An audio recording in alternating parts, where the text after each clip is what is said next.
Sometimes a house is not just walls and empty rooms. Within its silence, it hides stories, secrets left behind by those who came before. This is the story of a forgotten letter. Zara had just moved into one of the oldest houses in town. She longed for peace far away from the noise of the city, but on her very first night as the clock struck midnight, she heard it. A faint creak from the attic. "Who's there?" she whispered to herself, trying to calm her racing heart. "It's just the wind. It has to be." Still, her feet carried her slowly up the stairs, each step groaning louder than the last. Her breath quickened as she reached the attic door. The far corner, hidden beneath dust and cobwebs, Sarah found an old wooden box. Inside was a yellowed envelope, its ink faded yet legible. It read, "To my dearest, but never sent." Her voice trembled as she repeated the words. "Unsent. But why?" She unfolded the fragile paper. Inside were the words of a young man who once lived in this house. His heart belonged to a girl named Anna, yet he never found the courage to tell her. "My dearest Anna," the letter said, "every day I see your smile through the window. Yet every day I remain silent. If these words ever reach you, know that I have loved you, always." Tears welled in Sarah's eyes, all this time, and he never told her, she thought. The next day, Sarah searched the town archive. To her horror, she learned that the young man vanished the same year the letter was written. The archivist's words echoed in her mind. He left home one morning, and was never seen again. But what chilled her most was the letter itself. On the fragile paper was a fresh fingerprint. "That's impossible," she whispered, her hands trembling. And then, the attic door slammed shut behind her. The forgotten letter was the silent witness of a love that never came to be. But, perhaps, this house still keeps a story unfinished. Some secrets are never truly gone. Sometimes a house is not just timber and plaster, not only rooms where someone once left a chair, a cup, a calendar that stopped. Sometimes a house is a throat that learned to swallow silence and a pair of eyes that never sleep. This one had stood at the edge of town long enough to watch seasons peel away like paint. It had watched people arrive with hopes and leave with the same boxes, only heavier. Sarah didn't come for history. She came to escape. Fewer sirens, fewer screens, fewer voices telling her who to be. The agent called it character. Sarah called it quiet. Quiet felt like a promise. The first day was measure and dust. Measure where the sofa might go. Dust on her palms when she steadied the window frame.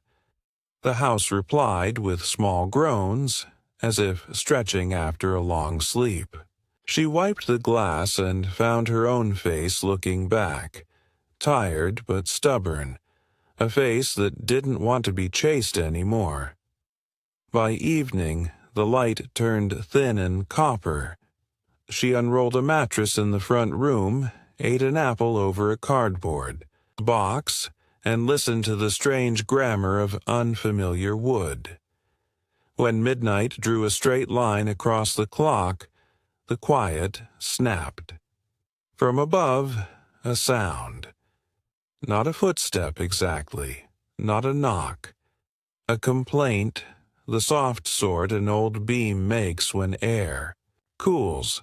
She told herself this, out loud, because a voice can make a room smaller. "It's just the house learning me," she said. But her body didn't buy it. Her heart stepped closer to her throat. There is a choice people make in old houses. You either let the sound own the night, or you get up and take its name.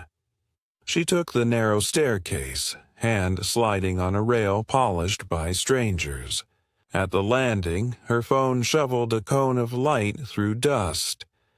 The attic door stood ahead with a keyhole like a missing tooth.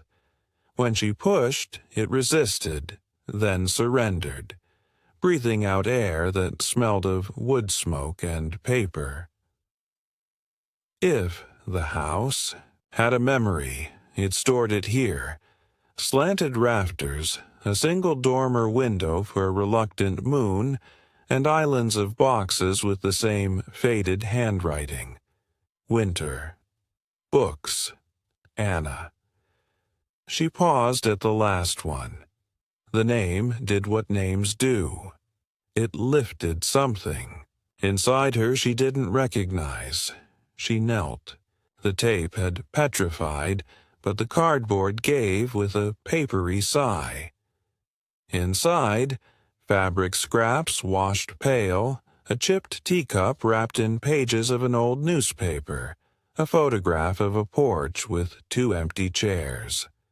Beneath these ordinary ghosts lay a small, wooden case, the kind that used to hold jewelry or letters people wrote with their whole hand. Sarah released the latch. There was only one envelope. Yellowed, exactly the color of remembered grief. The ink, brown where it had once been blue, read, "To my dearest, but never sent." What people never send tells more truth than what arrives. She didn't know whose truth this was, didn't know if she had the right to open it. But the house had led her here, and houses are stubborn about their introductions. She climbed the porch steps and, out of habit more than hope, slid a finger across the place where she'd found the second envelope. Wood has more than one silence. Sometimes it keeps what it cannot carry. She read the original letter again. That night, then placed it in a clean plastic sleeve, a courtesy to paper. When she turned it over, the pale thumbprint she had noticed before looked darker. She blinked. It stayed dark. She touched the spot gently and felt nothing. Still only paper. But the oval was crisp now, distinct, as if someone had pressed a thumb there after her first reading, and left behind a reminder not meant for oil or dust to carry. She checked her own thumbs, laughed at herself for the gesture, then didn't laugh, because relief didn't quite arrive. Sleep is brave, or it is clumsy. Hers was the second kind, a stumble into shallow dreams. Before dawn, a sound woke her. The exact familiar fold of paper, a sound no storm makes. She sat up, and the house paused with her. Nothing moved, but she felt watched, not by eyes, by attention, the way you feel a song before you place its first note. When morning took ownership of the walls again, she made coffee strong enough to anchor a day and laid out what she had. The letter, the photograph, the program with Anna's name, the rumor of a boy who left. She drew a line between March and wrote a small question above it. Why not told? It would be tidy to say jealousy or scandal or law. But sometimes the reason is exactly as boring as fear, and fear is not boring when you live inside it. Sarah knew that as well as anyone. The city had taught her to turn down music when walking home and to make keys into claws. This house had asked for a different posture, chin up, ears open. She decided to find Anna's street. The half-address gave her 5 possibilities. 3 were gone, turned into parking lots or the peculiar communism of storage units. The 4th was a diner, with pies like memories. The 5th was a half-block of 4 houses, each with a porch that knew about chairs. At the second house, a woman with a scarf around her hair watered geraniums as if telling them a story. Sarah explained, awkward at first, then less so, the letter, the piano, the program at the hall. The woman's face did the quiet smile people wear when a thread from long ago touches their skin. "I had a grandmother who mentioned an Anna who played," she said.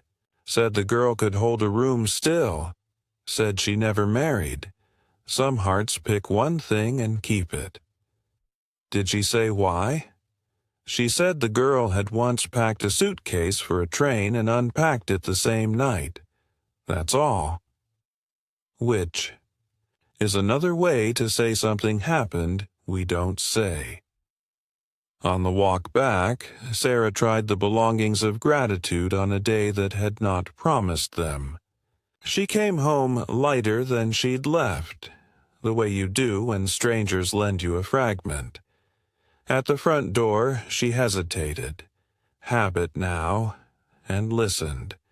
Houses learn you too. The lock turned without complaint.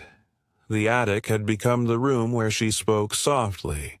She went there as if entering a church without a congregation. The letter waited on a folded towel. She lifted it. The faint thumbprint had darkened further, the whorls more certain. She thought of the words, "Return to porch," and stepped back. Downstairs. She set the letter on the porch railing and sat in one of the empty chairs from the photo, as if she might become the person missing from it. She read aloud, not loudly, not whispering, so that the words reached the yard and the street and anyone else who had an arrangement with the space between. When she finished, nothing cinematic happened. No answering violin from a neighbor's. Radio, no apparition holding a hat. A sparrow corrected a rival. A cloud thought about rain and decided later.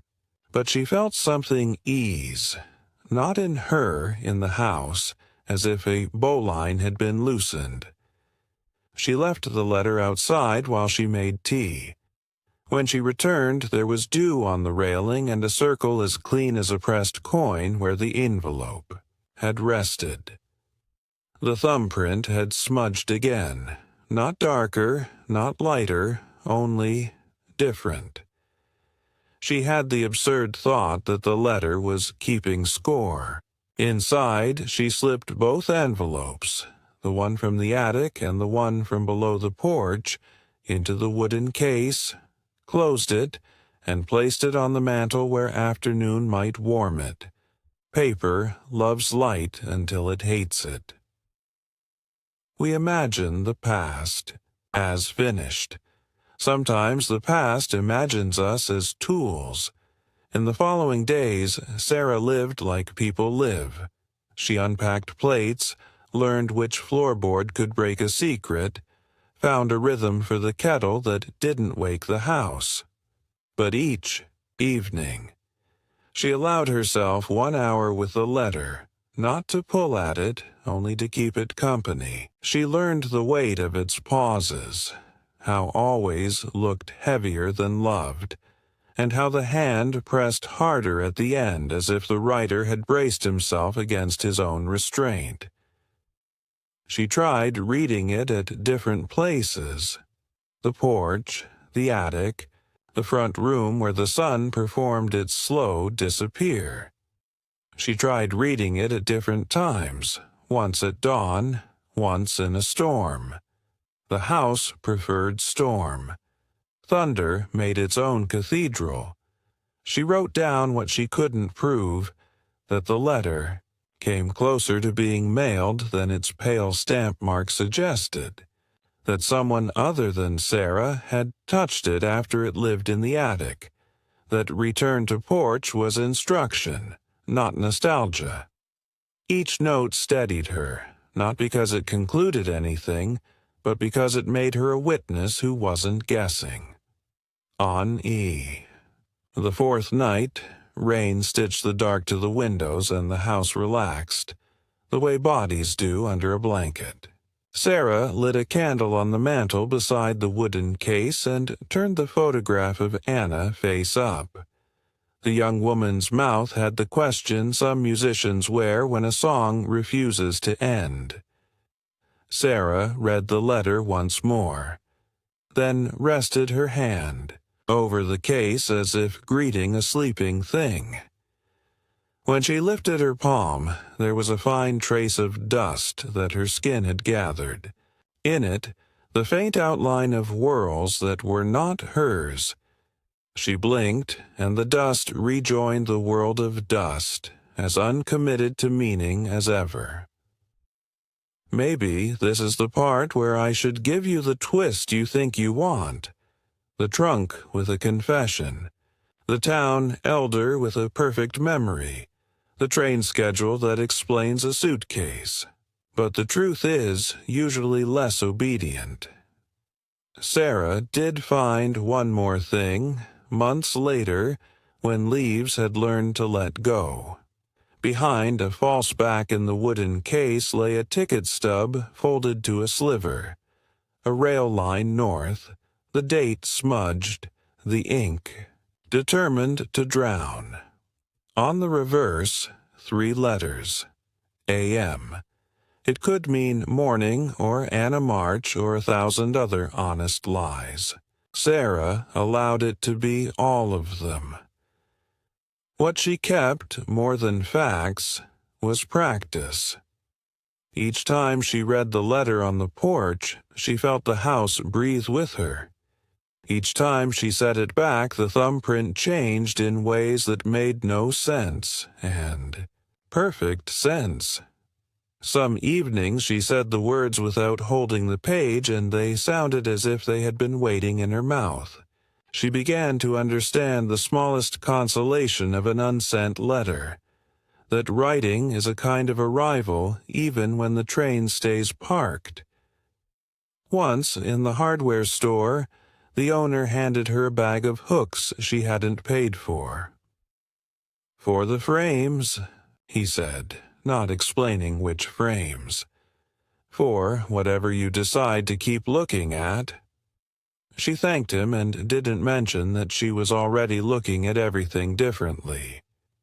The clerk at the archive waved her past the sign-in book and said only, "Play me the new part when you have it." Sarah smiled. Some towns are small enough to choose their folklore. On the winter night that marked a year since she first climbed the attic stairs, she carried the letter to the porch and set it between the 2 empty chairs. Snow ticked at the rail like careful fingernails. She read it aloud once, then again, then a 3rd time. Slower, not for drama, only to meet the words at their own speed.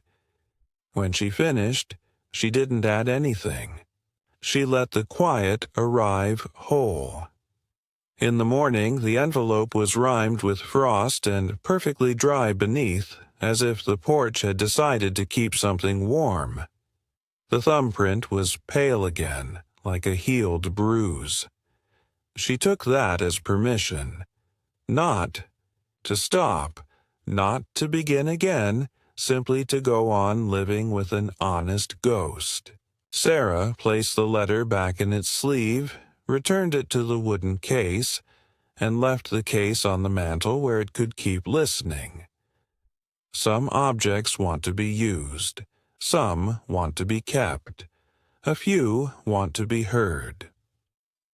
The forgotten letter was the quiet witness of a love that never arrived where letters usually go. But it did arrive somewhere. It arrived where most vows truly live. Between walls, between breaths, between one person and another, who may never know why the room feels warmer. Perhaps this house keeps a story unfinished. Perhaps we are finishing it every time we choose to speak with care. Some secrets are not erased. They are carried lightly until they weigh the right amount to set down.